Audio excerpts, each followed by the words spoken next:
ಈಗ ವಿದ್ಯಾರ್ಥಿಗಳೇ, ಹಿಂದಿನ ತರಗತಿಯಲ್ಲಿ ನಿಮಗೆ ಯಾವ ಅಧ್ಯಾಯದ ಬಗ್ಗೆ ಪರಿಚಯ ಮಾಡಿಕೊಟ್ಟಿದ್ದೆ? ವೃತ್ತಗಳು. ಇದರಲ್ಲಿ ನಿಮಗೆ ಹಲವಾರು ಅಂಶಗಳನ್ನು ಹೇಳ್ಕೊಟ್ಟಿದ್ದೀನಿ. ಒಂದನೇದು ವೃತ್ತ ಅಂದ್ರೆ ಏನು ಅಂತ ಹೇಳಿ. ಈಗ ಹಿಂದಿನ ತರಗತಿಯಲ್ಲಾದಂತಹ ಪಾಠದ ಬಗ್ಗೆ ನಿಮಗೆ ವೃತ್ತಗಳಿಗೆ ಸಂಬಂಧಪಟ್ಟಂತೆ ಪ್ರಶ್ನೆಗಳನ್ನ ಕೇಳಿ ಮುಂದಿನ ಪಾಠವನ್ನ ಪ್ರಾರಂಭಿಸ್ತೀವಿ.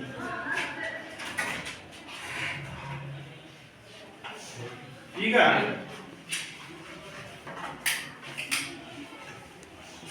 ಮೊದಲನೇದಾಗಿ ವೃತ್ತ. ವೃತ್ತ ಅಂದ್ರೆ ಏನು? ಬೇಗ ಒಬ್ಬರು ಹೇಳಿ. ಹೇಳ ಆಯ್ತು, ಬೇಗ ಹೇಳ್ಬೇಕು, ಟೈಮ್ ಆಗುತ್ತೆ. ಎಲ್ಲಾ ಬಿಂದುಗಳ ಸಮೂಹವನ್ನ ವೃತ್ತ ಎನ್ನುತ್ತೇವೆ. ವೃತ್ತಕ್ಕೊಂದು ವೃತ್ತಾಕೃತಿಗೆ ಒಂದು ಉದಾಹರಣೆ ಕೊಡ. ವೃತ್ತಾಕೃತಿಗೆ ಒಂದು ಉದಾಹರಣೆ, ವೃತ್ತಕ್ಕಲ್ಲ. ಅರ್ಥ ಆಯ್ತಾ? ವೃತ್ತಾಕೃತಿ ಇದು ವೃತ್ತಾಕೃತಿ, ವೃತ್ತ ಅಲ್ಲ, ವೃತ್ತದ ಆಕೃತಿ. ಅರ್ಥ ಆಯ್ತಲ್ಲ? ಹಾಗೆ ವೃತ್ತಾಕೃತಿಗೆ ಒಂದು ಉದಾಹರಣೆ ಕೊಡಿ. ಸಿಲಿಂಡರ್ ವೃತ್ತಾಕೃತಿ ಇರುತ್ತೆ. ಬಾಳೆ ಬಾಳೆ ಅದು ವೃತ್ತಾಕೃತಿ, ಕರೆಕ್ಟಾ? ಆಮೇಲೆ ವಾಹನದ ಚಕ್ರಗಳು, ತಟ್ಟೆಗಳು, ಇದು ಕಾಯಿನ್ಗಳು, ಇವೆಲ್ಲ ವೃತ್ತಾಕೃತಿಗೆ ಉದಾಹರಣೆ. ಸರಿ, ಈಗ ಚೇತನ, ಎ ಬಿ ರೇಖಾಖಂಡವನ್ನ ಏನಂತ ಕರಿತೀವಪ್ಪ? ಜ ಅಂತ ಕರಿತೀವಿ. ಸಿ ಡಿ ವ್ಯಾಸ, ವ್ಯಾಸವನ್ನು ಏನಂತ ಕರಿತೀವಿ? ಜ ಅಂತ ಕರಿತೀವಿ. ಈಗ ವೃತ್ತದ ಅತ್ಯಂತ ದೊಡ್ಡ ಜಾವನ್ನು ಡ್ಯಾಶ್ ಎಂದು ಕರೆಯುತ್ತೇವೆ. ಲಲಿತಾ, ಬೇರೆ ಯಾರು ಮಾತಾಡಬಾರ್ದು ಈಗ, ಯಾಕಂದ್ರೆ ಪಾಠ ಆಗಿರೋದಿಲ್ಲ.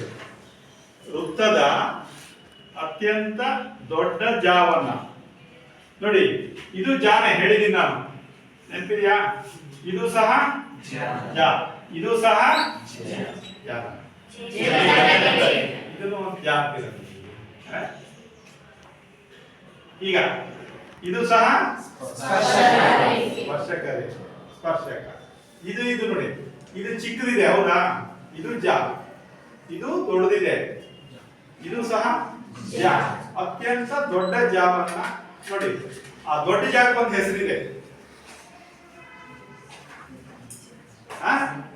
ಜಾಕ್ಕೆ ಒಂದು ಹೆಸರಿದೆ, ಅದು ನೋಡ್ಬಾರ್ದು. ಹೇಳ, ಎಷ್ಟು ಸರಿ ಹೇಳ್ಕೊಟ್ಟೆ ಅಂತ.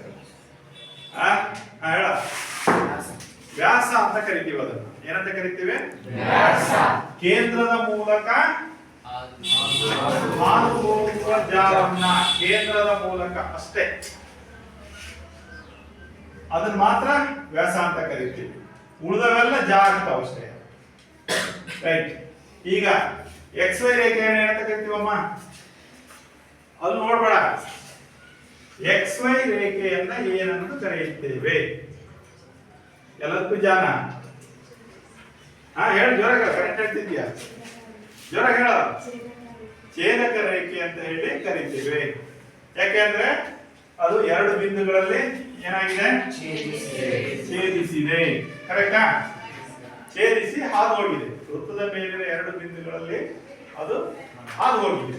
ಆದ್ರಿಂದ ಅದನ್ನ ಏನಂತ ರೇಖೆ ಕರಿತೀವಿ? ನೆಕ್ಸ್ಟ್ ನೀನು ಎಂ ಎನ್ ಅನ್ನು ಏನಂತ ಕರಿತೀವಮ್ಮ? ನೋಡಿ, ಈಗ ನೀನ್ ಹೇಳ ರಂಜಿತಾ. ಬಹಳ ಒಗ್ಗಟ್ಟೈತಿ ಇದರಲ್ಲಿ, ಹೌದಾ? ಅಲ್ಲೇ ಹೇಳ್ಕೊಟ್ಬಿಡ್ತೀವಲ್ಲ. ಇದು ಸಹ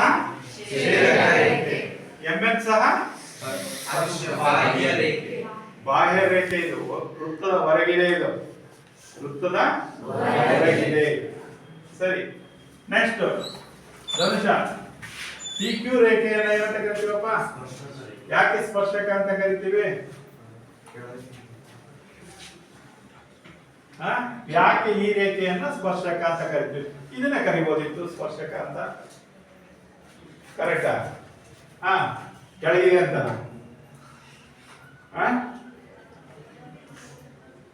ಏನ ಅಮೂಲ್ಯ?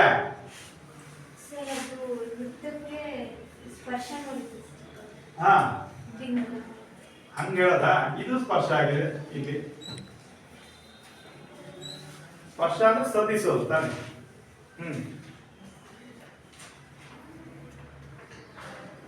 ಯಾಕೆ ಸ್ಪರ್ಶಕ ರೇಖೆ ಅಂತ ಕರಿತೀವಿ ಇದನ್ನ? ಹೇಳ. ಎಷ್ಟು ಸರಿ ಬರ್ಸಿದ್ದೀನಿ ಅಲ್ವಾ ಎಲ್ಲ? ಮತ್ತೆ ನೀವು ಓದ್ಬೇಕು. ವೃತ್ತದ ಮೇಲಿನ ಒಂದು ಬಿಂದುವನ್ನು ಸ್ಪರ್ಶಿಸಿದೆ. ವೃತ್ತದ ಮೇಲಿನ ಒಂದೇ ಬಿಂದುವಿನಲ್ಲಿ ಅದೇನಾಗಿದೆ? ಸ್ಪರ್ಶಿಸಿದೆ. ಆದ್ರಿಂದ ಅದನ್ನೇನಂತ ಕರಿತೀವಿ ನಾವು? ಸ್ಪರ್ಶಕ ರೇಖೆ ಅಥವಾ ಸ್ಪರ್ಶಕ ಅಂತ ಕರಿತೇವೆ. ಹಾಗೆ ಹೇಳ್ಬೇಕು. ಇಲ್ಲಿ ಕಿರಣ, ಈ ಚಿತ್ರದಲ್ಲಿ ಎಷ್ಟು ಸ್ಪರ್ಶಕಗಳಿವೆ? ಎರಡು. ಯಾವ್ಯಾವ ಎರಡು ಸ್ಪರ್ಶಕಗಳು?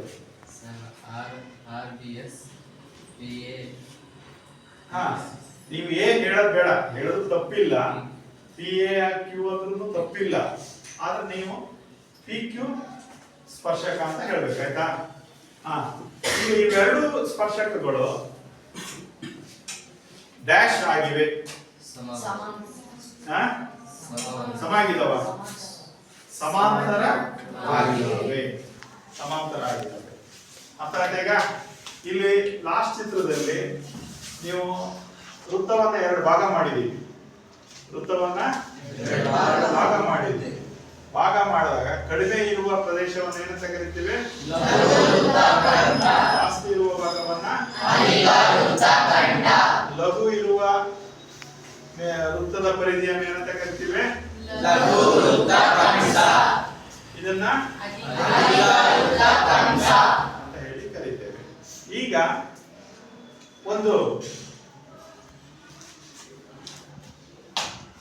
ಇನ್ನೊಂದು ಅಂಶ ಏನಂದ್ರೆ, ಆಕಾಶ, ಒಂದು ಬಾಹ್ಯ ಬಿಂದುವಿನಿಂದ ನೆಟ್ ಮಾಡ್ಕೊಳ್ಳಿ. ಬಾಹ್ಯ ಬಿಂದು ಅಂತ ತಕ್ಷಣ ನೆಟ್ ಮಾಡ್ಕೊಳ್ಬಹುದು. ವೃತ್ತಕ್ಕೆ ಎಷ್ಟು ಸ್ಪರ್ಶಕಗಳನ್ನು ಎಳೆಯಬಹುದು? ಒಂದು ಬಾಹ್ಯ ಬಿಂದುವಿನಿಂದ ವೃತ್ತಕ್ಕೆ ಎಷ್ಟು ಸ್ಪರ್ಶಕಗಳನ್ನ ಎಳೆಯಬಹುದು? ಇವೆಲ್ಲ ಬಹಳ ಸಿಂಪಲ್. ಆಮೇಲೆ ಯಾವಾಗಲೂ ನೆನಪಿ, ಅನೇಕ ಸ್ಪರ್ಶಗಳನ್ನು ಎಳೆಯಬಹುದಾ? ಹೇಳ ನೋಡಿ. ಮೋಹನ್ ಸಹ ಕೈ ಎತ್ತಿಕೊಂಡು ಎರಡು ಸ್ಪರ್ಶಗಳನ್ನ ಮಾತ್ರ ಎಳೆಯಬಹುದು. ಅರ್ಥ ಆಯ್ತಾ?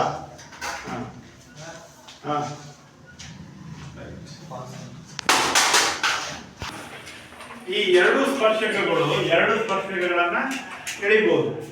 ಎರಡು ಸ್ಪರ್ಶಕಗಳು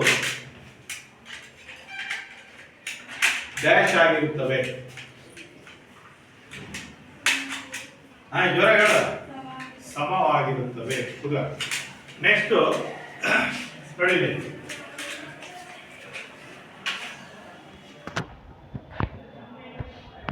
ವೃತ್ತ ಕೇಂದ್ರದಿಂದ ಸ್ಪರ್ಶಕಕ್ಕೆ ಎಳೆದ ರೇಖೆಯು ಅಥವಾ ರೇಖೆಯನ್ನ ಏನಂತ ಕರಿತೀವಿ? ಲಂಬ ರೇಖೆ.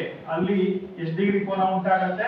90 ಡಿಗ್ರಿ ಕೋನ ಉಂಟಾಗುತ್ತೆ. ಇವೆಲ್ಲ ನೀವು ತಿಳ್ಕೊಂಡಿರುವಂತದ್ದು. ಆಮೇಲೆ ಒಂದು ಬಾಹ್ಯ ಬಿಂದುವಿನಿಂದ ವೃತ್ತಕ್ಕೆ ಎಷ್ಟು ಸ್ಪರ್ಶಕಗಳನ್ನು ಎಳೆಯಬಹುದು? ಎರಡು ಸ್ಪರ್ಶಕಗಳನ್ನು ಎಳೆಯಬಹುದು. ಕೇಂದ್ರದಿಂದ ಬಾಹ್ಯ ಬಿಂದುವಿಗೆ ಒಂದು ರೇಖೆಯನ್ನು ಸೇರಿಸಿದ್ದೀವಿ. ಕರೆಕ್ಟಾ? ಈಗ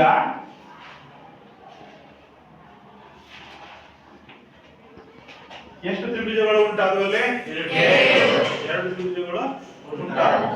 ಎರಡು ತ್ರಿಭುಜಗಳು ಉಂಟಾದ್ಮೇಲೆ ಆ ಎರಡು ತ್ರಿಭುಜಗಳು ಡ್ಯಾಶ್ ಆಗಿರುತ್ತವೆ. ಸರ್ವ ಸಮ, ಸಮ ಅಲ್ಲ, ಸರ್ವ ಸಮ ಆಗಿರುತ್ತವೆ. ಅಂದ್ರೆ ಏನಪ್ಪ? ನೋಡಿ ಅಲ್ಲೇ ಉತ್ತರ ಆಯ್ತು.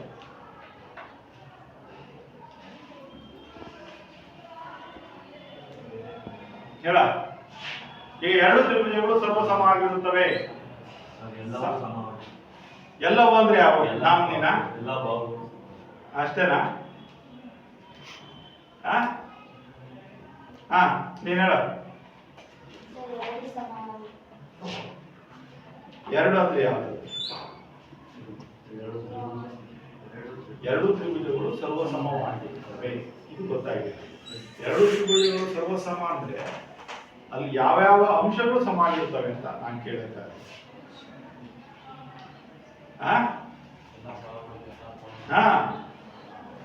ಒಂದು ತ್ರಿಭುಜದ ಮೂರು ಬಾಹುಗಳು ಇನ್ನೊಂದು ತ್ರಿಭುಜದ ಮೂರು ಬಾಹುಗಳು ಏನಾಗಿರ್ತವೆ? ಅದರಲ್ಲೂ ಅನುರೂಪ ಬಾಹುಗಳು ಅಂತ ಹೇಳಬೇಕು. ನೆಕ್ಸ್ಟ್ ತ್ರಿಜ್ಯಗಳು ಸಹ, ತ್ರಿಜ್ಯ ಇದ್ರ ಬಳಸಬೇಡಿ, ಕೋನಗಳು ಸಹ ಏನಾಗಿರ್ತವೆ? ವಿಸ್ತೀರ್ಣನು ಸಹ ಏನಾಗಿರುತ್ತೆ? ಸಮ ಆಗಿರುತ್ತೆ. ಹಾಗೆ ಇದ್ದಾಗ ಮಾತ್ರ ಅವನ್ನ ಏನಂತ ಕರಿತೀವಿ?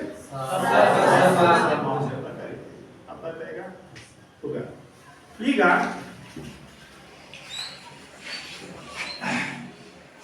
ಕೇಂದ್ರ ಕೋನ, ಕೇಂದ್ರದಲ್ಲಿ 110 ಡಿಗ್ರಿ ಇರುತ್ತೆ. ಕೇಂದ್ರದಲ್ಲಿ ಎಷ್ಟು ಡಿಗ್ರಿ ಇರುತ್ತೆ? 110 ಡಿಗ್ರಿ ಇರುತ್ತೆ. ಅದು ಆಗ ಬಾಹ್ಯ ಬಿಂದುವಿನಲ್ಲಿ ಎಷ್ಟು ಡಿಗ್ರಿ ಇರುತ್ತೆ? 70. ಯಾವಾಗಲೂ ಎರಡು ಸೇರಿ ಎಷ್ಟಿರ್ಬೇಕು? 180 ಡಿಗ್ರಿ ಇರಬೇಕು. ಅದಕ್ಕೋಸ್ಕರ ಇದಾದ್ಮೇಲೆ ಈಗ ಪ್ರಮೇಯನ ಕಲಿತಿದ್ದೀರಾ. ಪ್ರಮೇಯದ ಹೇಳಿಕೆ ಯಾರು ಹೇಳ್ತೀರಿ? ಹೇಳ. ಈಗ ಇನ್ನೊಂದು ಕೆಲಸ ನೋಡದೇನೆ ಇಡೀ ಪ್ರಮೇಯವನ್ನ ಯಾಕೆ ಸಾಧಿಸ್ತೀವಿ ಹೇಳ್ತೀವಿ. ತಪ್ಪಾದ್ರೂ ಪರವಾಗಿಲ್ಲ, ನಾನು ಹೇಳ್ಕೊಡ್ತೀನಿ. ಹೇಳ. ಬಾಹ್ಯ ಬಿಂದುವಿನಿಂದ ಸ್ಪರ್ಶಕಗಳಿಗೆ ಎಳೆದ ಬಾಹ್ಯ ಬಿಂದುವಿನಿಂದ ವೃತ್ತಕ್ಕೆ ಎಳೆದ ಸ್ಪರ್ಶಕವು ಎರಡು ಸ್ಪರ್ಶಕಗಳು ಸಮವಾಗಿವೆ. ಒಂದು ವೃತ್ತಕ್ಕೆ ಬಾಹ್ಯ ಬಿಂದುವಿನಿಂದ ಎಳೆದ ಸ್ಪರ್ಶಕಗಳು ಸಮವಾಗಿರುತ್ತವೆ ಎಂದು ಸಾಧಿಸಿ. ಇದು ಹೇಳಿಕೆ. ದತ್ತ ಪಿ ಕ್ಯೂ, ಇದನ್ನೇ ನೋಡಿ ಹೇಳ್ಬಿಡು. ಇದೇ ಇದು ದತ್ತ P Q is equal to P R. ದತ್ತ ಬರಲ್ಲ, ಅದು ಸಾಧನೀಯ. ದತ್ತ ಏನಿಲ್ಲ, ಎ ಕೇಂದ್ರವುಳ್ಳ ವೃತ್ತಕ್ಕೆ ಬಾಹ್ಯ ಬಿಂದು ಪಿ ಯನ್ನ ಎಳೆಯಲಾಗಿದೆ. ಇಷ್ಟೇ. ಸಾಧನೀಯ. ಪಿ ಕ್ಯೂ ಸಾಧನೀಯ, ನಾವು ಸಾಧಿಸಬೇಕು. P Q is equal to P R. ಸಾಧನೆ ರಚನೆ ಓ ಪಿ ಮತ್ತೆ ಓ ಕ್ಯೂ ಓ ಆರ್ ರೇಖೆಗಳನ್ನ ಎಳೆಯಲಾಗಿದೆ. ರೇಖೆಗಳನ್ನ ಸೇರಿಸಲಾಗಿದೆ, ಎಳೆಯಲಾಗಿದೆ.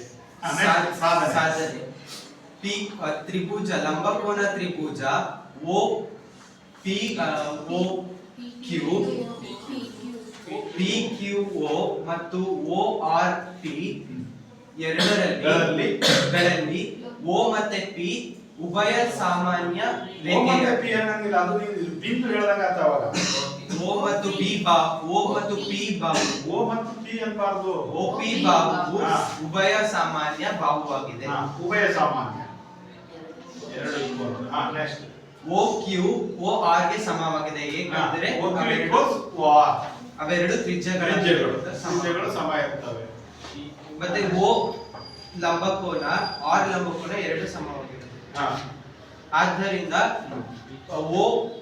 ಓ ಕ್ಯೂ ಪಿ ಮತ್ತೆ ತ್ರಿಭುಜ ಓ ಕ್ಯೂ ಪಿ ಮತ್ತು ತ್ರಿಭುಜ ಪಿ ಓ ಆರ್ ಎರಡು ಸರ್ವಸಮ ತ್ರಿಭುಜಗಳಾಗಿವೆ. ಆಗಿರುವುದರಿಂದ P Q is equal to P R. P Q equals P R.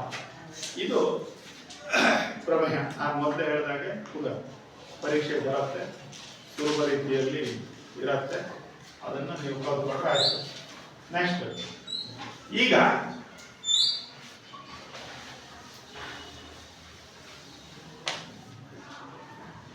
ಮುಗಿಸ್ಕೊಳ್ಳಿ. ಇನ್ಯಾವ್ದಾರು ಬಿಟ್ಟರೆ ಅಂಶಗಳು ಈಗ ಒಂದ್ಸರಿ ರಿಪೀಟ್ ಆಯ್ತಾನೆ ಒಂದು ಲೆಕ್ಕ ಬರ್ಬೇಕೀಗ.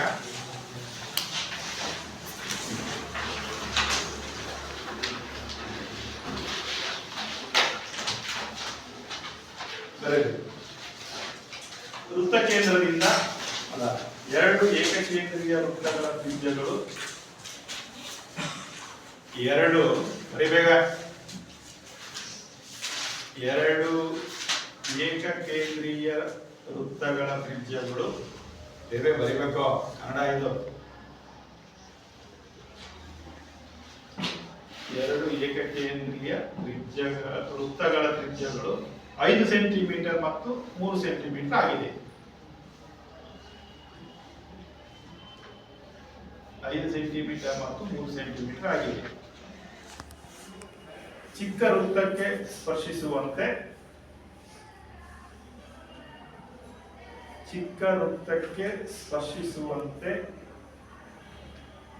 ದೊಡ್ಡ ವೃತ್ತದ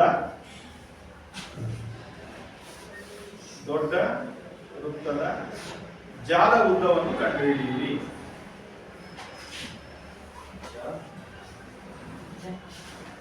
ಚಿಕ್ಕ ವೃತ್ತಕ್ಕೆ ಸ್ಪರ್ಶಿಸುವಂತೆ ದೊಡ್ಡ ವೃತ್ತದ ಜಾಲ ಉದ್ದವನ್ನು ಕಂಡುಹಿಡಿಯಿರಿ. ಇಂಪಾರ್ಟೆಂಟ್ ಅಂತ ಬರ್ಕೊಳ್ಳಿ.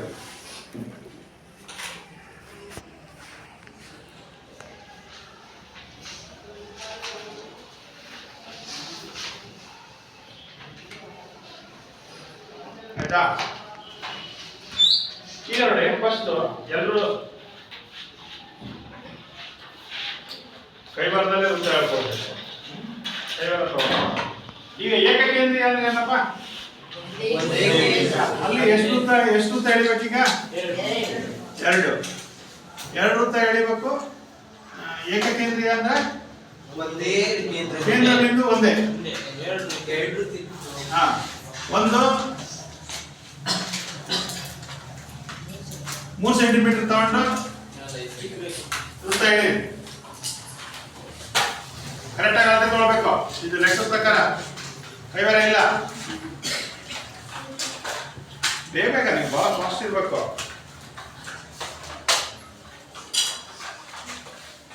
ಒಂದು 3 ಸೆಂಟಿಮೀಟರ್ ತಗೊಂಡು ಒಂದು ವೃತ್ತ ಎಳೆಯಿರಿ.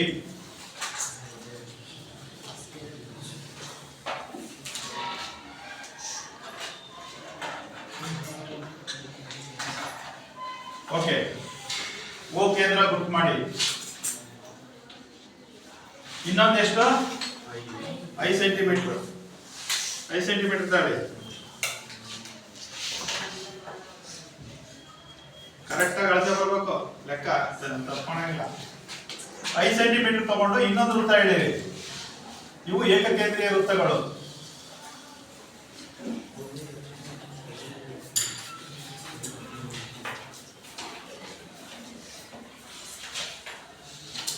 ಹೇಳಿದ್ರೆ ಎರಡು ವೃತ್ತವನ್ನ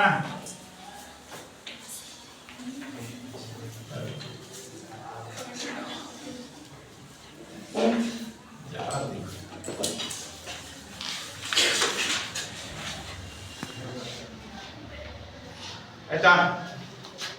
ಆಮೇಲೆ ಏನಂತಿದೆ ಲೆಕ್ಕದಲ್ಲಿ? ಚಿಕ್ಕ ವೃತ್ತಕ್ಕೆ ಸ್ಪರ್ಶಿಸುವಂತೆ ದೊಡ್ಡ ವೃತ್ತ ಇದೀಗ ನೋಡಿ, ಇದು ದೊಡ್ಡ ವೃತ್ತ, ಚಿಕ್ಕ ವೃತ್ತಕ್ಕೆ ಸ್ಪರ್ಶಿಸುವಂತೆ.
ಈಗ ನಾವು ಈ ಲೆಕ್ಕದ ಉದ್ದೇಶ ಏನು ಹೇಳ್ರಿ? ಜಾ ಉದ್ದವನ್ನ ಜಾ ಉದ್ದ, ಜಾ ಯಾವ್ದು ಇಲ್ಲಿ? P Q P Q. P Q ಉದ್ದ ಕಂಡುಹಿಡಿಬೇಕು. ಪಿ ಕ್ಯೂ ಉದ್ದ ಕಂಡುಹಿಡಿಬೇಕಾದ್ರೆ ನೋಡಿ, ಈಗ ಓ ಆರ್ ಏನು? ಲಂಬಕೋನ ಅಲ್ಲ, 3 ಸೆಂಟಿಮೀಟರ್ ವೃತ್ತದ ತ್ರಿಜ್ಯ ಅದನ್ನಪ್ಪ. ಓ ಕ್ಯೂ ಏನು? ದೊಡ್ಡ ವೃತ್ತದ ತ್ರಿಜ್ಯ. ಹಾ ಅರ್ಥ ಆಯ್ತಲ್ಲ ಈಗ? ಹಾಗಾದ್ರೆ ಇದ್ರ ಬೆಲೆ ಗೊತ್ತು ಎಷ್ಟು? 5. ಇದ್ರ ಬೆಲೆ ಎಷ್ಟು?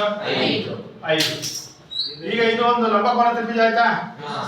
ಪೈಥಾಗರಸ್ ಪ್ರಮೇಯದ ಪ್ರಕಾರ ಸೂತ್ರ ಉಪಯೋಗಿಸಿ ಇದ್ರ ಬೆಲೆ ಕಂಡುಹಿಡಿಯಿರಿ. ಆರ್ ಕ್ಯೂ ಕಂಡುಹಿಡಿಯಿರಿ.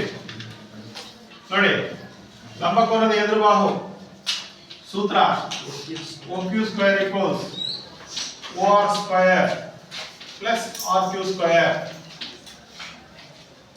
ಓ ಕ್ಯೂ ಅಂದ್ರೆ 5 ಸ್ಕ್ವೇರ್, 3 ಸ್ಕ್ವೇರ್. ಲೆಕ್ಕ ಮಾಡಿ.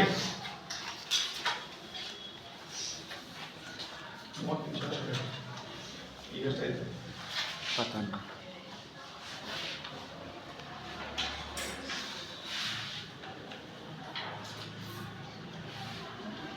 ಸರ್ 4.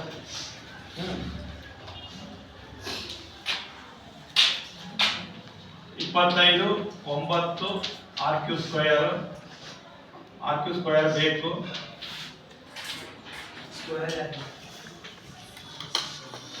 ಆರ್ ಕ್ಯೂ ಬೇಕು. ಆರ್ ಕ್ಯೂ ಸ್ಕ್ವೇರ್ ಈ ಕಡೆ ಕಳಿದ್ರೆ 16. 16 ವರ್ಗಮೂಲ 4. ಈಗ ನಮ್ಗೆ ಪಿ ಕ್ಯೂ ಬೇಕಲ್ಲ, ಮತ್ತೆ ಈ ಕಡೆ ಸೇಮ್ ಅಷ್ಟೇ ಬರುತ್ತೆ. P Q equals P R plus R Q. 4 plus 4 ಎಷ್ಟು ಸೆಂಟಿಮೀಟರ್? 8 ಸೆಂಟಿಮೀಟರ್.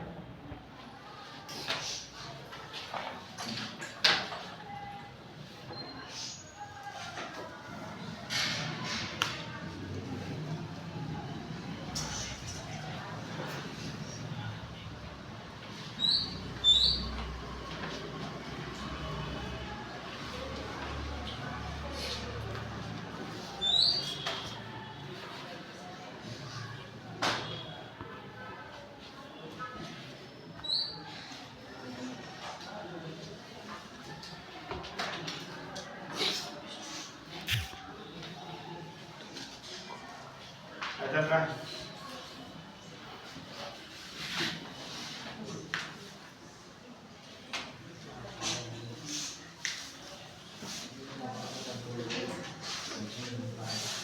ಆಯ್ತಾ? ಇದು ಅರ್ಥ ಆಯ್ತಾ? ಈಗ ಇಂಪಾರ್ಟೆಂಟ್ ಅಂತ ಹೇಳಿದ್ವಿ, ಪರೀಕ್ಷೆ ಬರುತ್ತೆ ನೋಡಿ. ಅರ್ಥ ಆಗ್ತಿದ್ದು ಕೇಳಬಹುದು, ಸುಲಭ ಇದೆ, ಅದೇನು ಕಷ್ಟ ಇಲ್ಲ.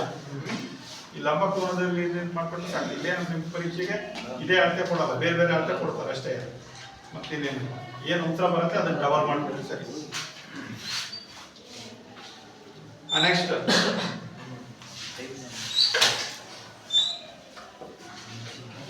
ಈಗ ಬುಕ್ಸ್ ತೆಗೀರಿ. ಬುಕ್ಸ್ ಅಲ್ಲಿ 12ನೇ ಲೆಕ್ಕ ಅದ, ಚಿತ್ರ ಬರ್ಕೊಡ್ರಿ. 12ನೇ ಲೆಕ್ಕ ಬರ್ಕೊಡ್ರಿ.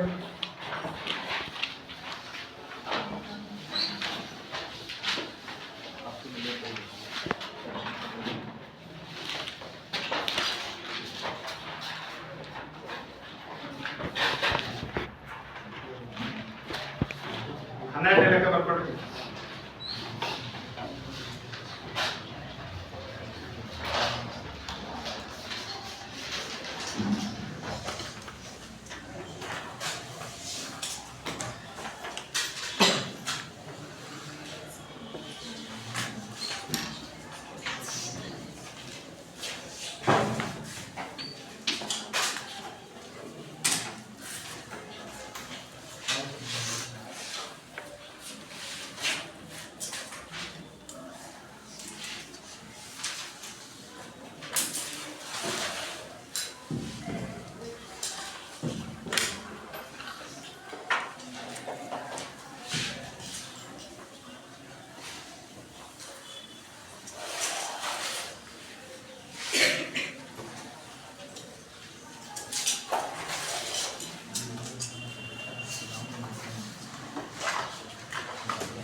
ನೋಡಿ ಈಗ ಆಯ್ತಾ, ಬರ್ತದೆ ಚಿತ್ರ ನೋಡ್ಕೊಳ್ರಿ. ಇದೇನಾಗಿದೆ, ABC ಒಂದು ತ್ರಿಭುಜ, ಕರೆಕ್ಟಾ? ಅದರಲ್ಲಿ ವೃತ್ತ ಏನಾಗಿದೆ, ಅಂತಸ್ಥವಾಗಿದೆ. ಅಂದ್ರೆ ತ್ರಿಭುಜದ ಒಳಗಡೆ ವೃತ್ತ ಇದೆ, ಕರೆಕ್ಟಾ? ನೆಕ್ಸ್ಟ್ AB ಸ್ಪರ್ಶಕ, AC ಸ್ಪರ್ಶಕ, BC ಸ್ಪರ್ಶಕ. ಈಗ BD ಎಷ್ಟು ಸೆಂಟಿಮೀಟರ್ ಕೊಟ್ಟಿದ್ದಾರೆ, D ಎಷ್ಟು ಸೆಂಟಿಮೀಟರ್ ಕೊಟ್ಟಿದ್ದಾರೆ, 8 ಸೆಂಟಿಮೀಟರ್. ಈಗ ನಿಮಗೆ ಗೊತ್ತಿರೋ ಹಾಗೆ ಬಾಹ್ಯ ಬಿಂದುವಿನಿಂದ ಎಳೆದ ಸ್ಪರ್ಶಕಗಳು ಏನಾಗಿರ್ತವೆ, ಸಮಾಗಿರ್ತವೆ. ಮೊನ್ನೆ ಒಂದು ತನಕ ಹೇಳಿದ್ದೀವಿ. ಇದು 6 ಸೆಂಟಿಮೀಟರ್ ಇದ್ರೆ ಸಹ ಇದು ಸಹ ಎಷ್ಟಿರುತ್ತೆ, ಇದು 8 ಇದ್ರೆ ಇದು 8 ಇದೆ. ಅರ್ಥ ಆಯ್ತಾಗ? ಈಗ ನೀವು AB ಮತ್ತು AC ಉದ್ದವನ್ನ ಏನ್ ಮಾಡ್ಬೇಕು, ಕಂಡುಹಿಡಿಬೇಕು. ಕಂಡುಹಿಡಿಬೇಕಾದ್ರೆ ಇಲ್ಲಿ ಇದರ ಆಪೋಸಿಟ್, ಈಗ AB ಮತ್ತೆ ಯಾವುದು AC, ಹೆಸರು ಕೊಡಲ್ಲ. AB ಅಂದ್ರೆ BE ಪ್ಲಸ್ AE, ಅದೇ ರೀತಿ AC CF ಪ್ಲಸ್ AF. ಈಗ ಒಂದು ತಿಳ್ಕೊಂಡ್ರೆ ಇದರ ಆಪೋಸಿಟ್, ಈಗ ಇದು ಸಮಬಾಹು ತ್ರಿಭುಜ ಆಗಿರುತ್ತೆ. ಇದು ಎಂತ ತ್ರಿಭುಜ ಆಗಿರುತ್ತೆ, ಯಾಕಂದ್ರೆ ವೃತ್ತದ ವಿಸ್ತೀರ್ಣ ತ್ರಿಜ್ಯ ಒಂದೇ ಆಗಿರತ್ತಲ್ಲ. ಆದ್ರಿಂದ ಇಲ್ಲಿ ಇದು 8 ಸೆಂಟಿಮೀಟರ್ ಇತ್ತು ಅಂದ್ರೆ ಇದರ ಆಪೋಸಿಟ್ ಇದು 6 ಸೆಂಟಿಮೀಟರ್ ಇರುತ್ತೆ, ಇದು ಸಹ 8 ಸೆಂಟಿಮೀಟರ್ ಇರುತ್ತೆ. ಈಗ ನೀವು ಇವೆರಡನ್ನು ಕೂಡಿದ್ರೆ ಎಷ್ಟು ಸೆಂಟಿಮೀಟರ್ ಆಗುತ್ತೆ, 14. ಸಮಬಾಹು ತ್ರಿಭುಜದಲ್ಲಿ ಎಲ್ಲ ಬಾಹುಗಳು ಏನಾಗಿರ್ತವೆ, ಸಮವಾಗಿರ್ತವೆ.